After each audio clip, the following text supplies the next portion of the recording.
I went to Normandale for about a year and a half. Yeah, that's where we met. But I dropped out, though. Yeah, she dropped. Yeah. So where are you girls from? Chaska. Le Sueur. But I went to high school in White Bear Lake. Go Bears. That is a clip from, of course, one of our favorite movies, Fargo. And listen to this. It's celebrating 25 years since it debuted back in 1996. Well, that movie is a classic and spawned a TV series on FX. And it also featured our next guest. That's too formal. She is a friend and a hometown favorite. Please welcome back to the show the most beautiful woman in the world, Melissa Peterman, everyone. Oh, my goodness. Good morning, Jason. Hi, everybody. Melissa, let me start with this. Yes. As I look up your IMDb, as I do with my friends, Yes. I do take a little bit of pleasure seeing the fact that your first credit is listed as Hooker 2. I got to tell you, it's a little slice of joy. It is. It's kind of appropriate, well-deserved. Does it even say number 2 or does it just say Hooker 2? I thought I saw a number. I think you are listed officially as Hooker number 2. Yes, it is official. That is what it is. And yeah, I mean, a lot of people, Jason, I don't know if you know this, a lot of the great stars started with roles that didn't even have names. It was like Office Guy number 4. I mean, yeah, I was Hooker number 2. Well, okay, so we have the author of this book, and Melissa's here because she's going to be involved in an event. We will obviously talk about it because Melissa's going to be here for like an hour with us, which I love. But yeah. The guy that wrote the book, the author, was on our sister show and said, and I didn't know this, that you two, created little backstories for your characters. So even though you had no name, you were just I'm going to say it, just a generic hooker. Right. You weren't generic.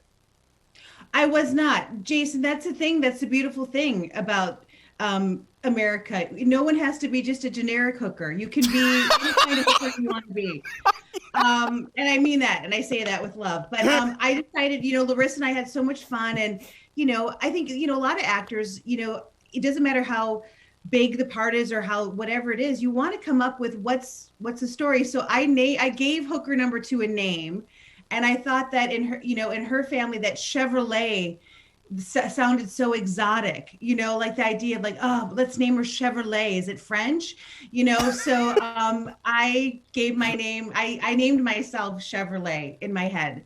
And if you look closely in the scenes, you can see that backstory seeping through my pores. Oh, I see the acting. Your acting was so good. It came through. Like I saw every nuance of Chevrolet. Thank you. Yeah. Thank you. Can you believe it's been 25 years, all kidding aside? No. Well, I mean, when I see that clip, I can believe it because I look like a baby with, poor hair judgment, but that was a perfect, it was a perfect look for that character. I can't believe it was 25 years ago because, it's so funny, Jason, like, how, like, I can't remember sometimes what I did yesterday. Yeah. But I remember every moment of this experience because it was so unbelievably, it was exciting. I mean, it was the Coen brothers. It was Frances McDormand getting to do a scene with her. I remember that there was a rap party at the Bryant Lake Bowl.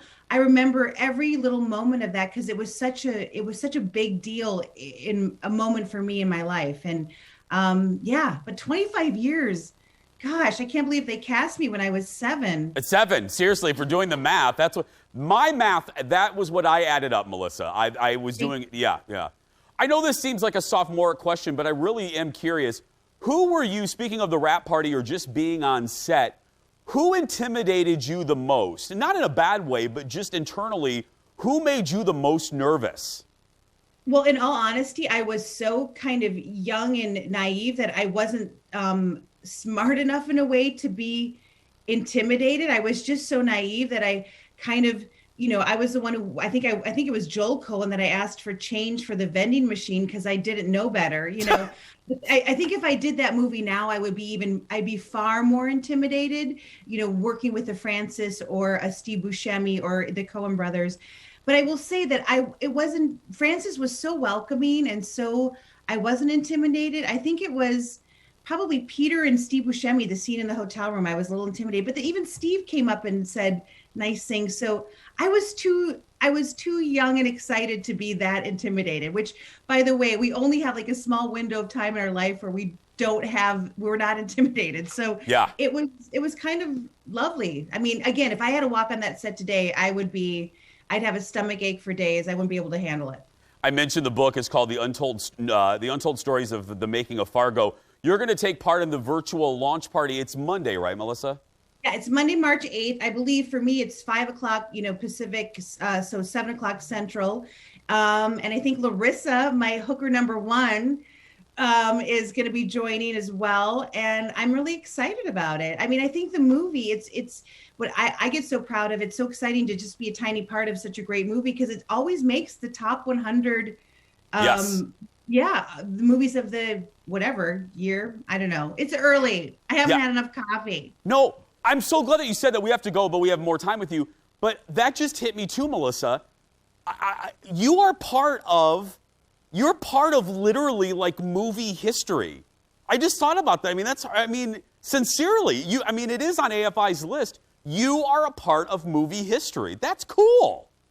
It is very, I have moments where, it is very cool. I'm going to say it. It is very cool. And I know we might be going to commercial, but one of my favorite things, and I wish I could walk my computer, is a friend of mine got, I don't know if it was a prototype or a poster they didn't use for Fargo, but it's a Fargo movie poster where the hookers are on the poster, and I have that in my house, and I love having it because it really is. It's very cool. It is. I'm part of history, Jason. Girl, you're really important, and that's why Melissa's here for the whole hour. So stay right there. More with Melissa Peterman, hooker number 2, when we come back after this. Love her.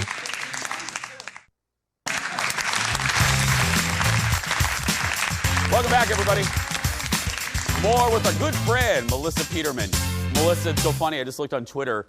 People are, more than a few, are freaking out just now connecting the dots that we can claim you, that you're from Minnesota. I'm loving it.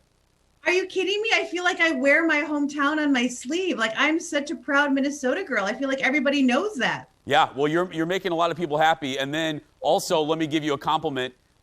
Kendall, and I second this, said we go to commercial and Kendall goes, she looks like an angel. She looks amazing. Yeah, you do look really good for 8:30 Pacific time. If you could see how many lights are shining on me right now, I think I've got 17 ring lights. So I thank you, Kendall. I think you are always gorgeous, as are you, Jason. But I have a lot of lights are pouring in right now to sort of blur what's happening.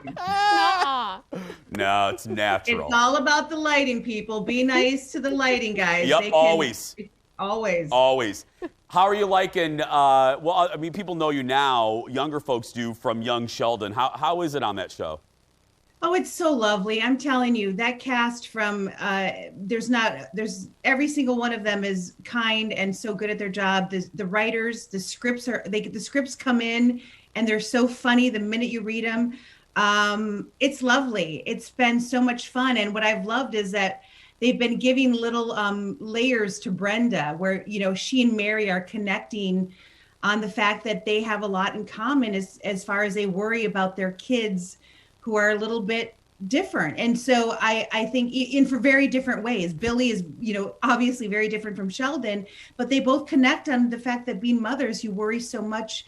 You're wearing your heart outside of your body. So, and you see little softness of Brenda. She's a tough cookie, but there's some vulnerability, and you're going to see more of that in some upcoming episodes. So the writing is so good. I feel like these writers are so precise in the comedy and in the humanity. I always say they mix humor and humanity in such a beautiful way. So I love being on the show. It's been just a joy. I'm sure not every, situation is great, but as I was going back and looking at your IMDb, I was looking at you have worked with some really great people. Like, I mean, from Ed Asner to Reba, obviously. I was looking back, I'm like, Melissa's had some great casts that you've worked with.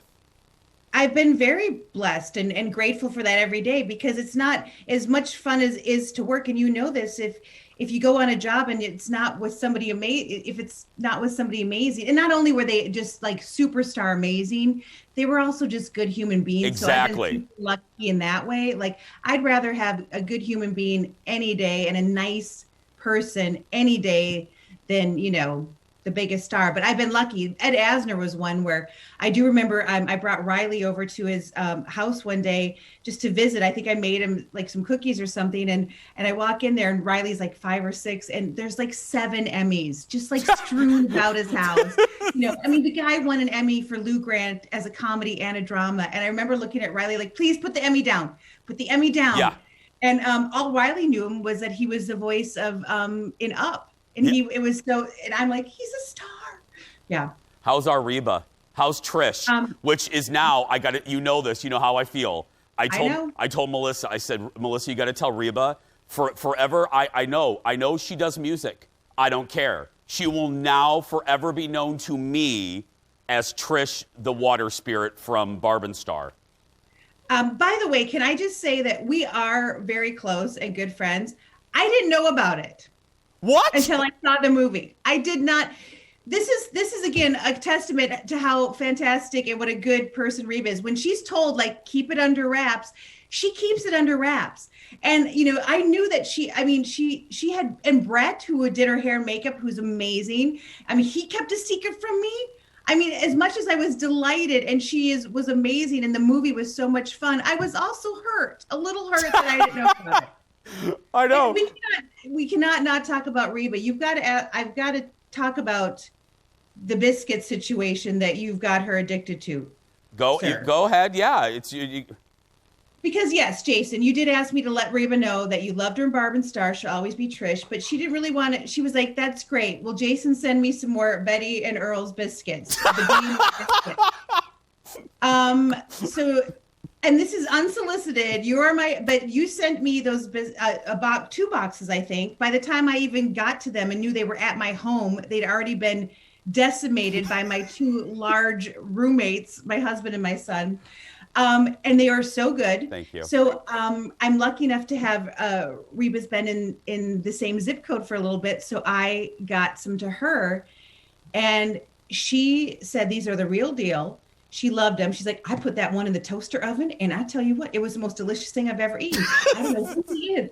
I mean, the best thing. So big, they're so good, Jason. Thank and you, sweetie. I think she's getting some more today. And I did let her know that there's some biscuits on the way. Yeah. And this was my direct quote on the phone. It was just, yay! Exclamation mark. So love the Reba Trish. I don't know if she heard me tell you about the movie. I don't know if she even knows about you liking Trish. She just knows you make biscuits. So it's fine. Go. More with Melissa. We're playing a little game when we come back. Back in a moment, everyone.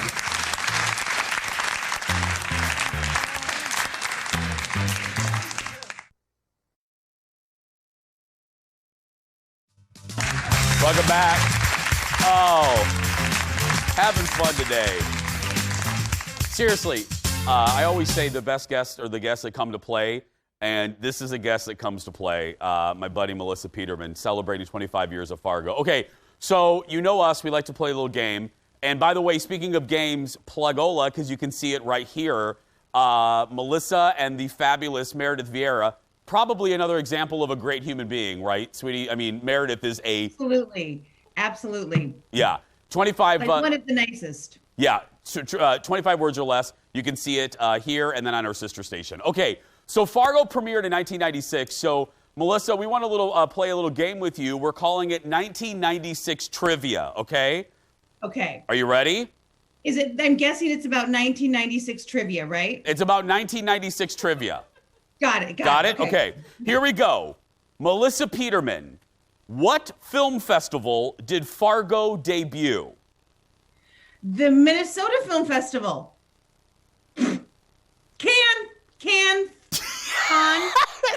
Don't you love it how I let you sit there and figure it out yourself? Yes, the Cannes Film Festival. Okay. Yeah. But you know what? To be fair, the Minnesota Film Festival is far fancier than yes. Okay. Yes. Next, good one there, Melissa. You'll make Jayton really happy there. Speaking of Fargo, Melissa, what car dealership did William H. Macy work for in the movie? Oh, Chevrolet. No, that was your hooker name, Melissa. Oh,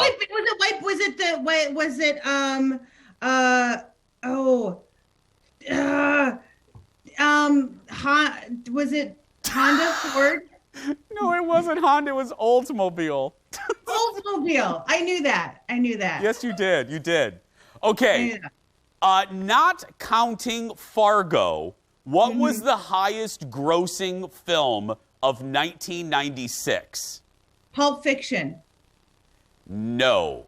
That was 94, Independence Day. Oh, shoot. It grossed $817 million. Okay. Yeah. 817.6 million. See, I was thinking of 874 million. So Yes. My bad. You're bad. My bad. All right, hit me. Okay, next. This famous daughter officially filed for divorce from her very famous husband. A famous child of music. Let the king. There's a. Oh, okay. Lisa Marie Presley? Yes! From Michael Jackson. Okay, in 1996, what city held the Olympics? White Bear Lake? No, the correct answer is Andover. Andover. Andover. No. Well, of course it was Andover. They had the facilities. Yeah. Oh my gosh, the Olympics in 96. What city? America. In America. Was it South. Los Angeles? South. Seattle. Southern. Atlanta. There we go. We took the long way home. It's early, and I've got so much light on me right now. I'm practically blind, Jason. I know. I'm sorry. I get it. This singer won the Grammy for Album of the Year, and she was the youngest to ever win it. Youngest to ever win a Grammy? Think about the era. 96. You can't do that on television. There's your clue. You can't do that on television. Canadian. You can't do that on television. Youngest. I feel like Canadian. Didn't Leanne Rimes win something? There's a youngest for Blue, but that wasn't the. You can't do that. Shania Twain. Celine Dion. No, Alanis Morissette. Jagged Little Pill. Oh, my gosh. Isn't I it? should know that. I played that on repeat for that entire. I still play that on repeat. Oh God. Yes. I Well, got one hand in my pocket, and I'm dying in this game. Okay. I don't know. The booth will tell me, but I don't think you got a single answer right. I could be wrong. Check the booth again. I got them all right. Let's just Oh. see. Oh wait, producer Ted, Melissa, they're giving you can. They're giving you one. Atlanta. I got to it. Yes, you did. You've been to the Atlanta airport. It's hard to get to Atlanta. You got to take a tram and a shuttle, and you got to go all the way around. So it takes a minute to get there. You're right, sweetie. You're right. Okay. Thank you. Well, we got to go, but I want to say it again. You know I love you, but I'll say it publicly. I love you. Thank you for doing this. We always appreciate you coming on the show, so thank you, sweetie. I love you too. I think you're fabulous. Hi, everybody back home. Hi, Grandma Bev. And Jason, I just love you. I could come every day and hang out with you. And you too, Kendall. I love you. Mwah. Bye, sweetheart. There's Melissa Peterman, everyone, with a lot of light on her. The virtual book launch for the untold story of the making of Fargo is Monday night at 7. For details, go to the Minnesota Historical Society's website, mnhs.org. We will be right back. Back in a moment.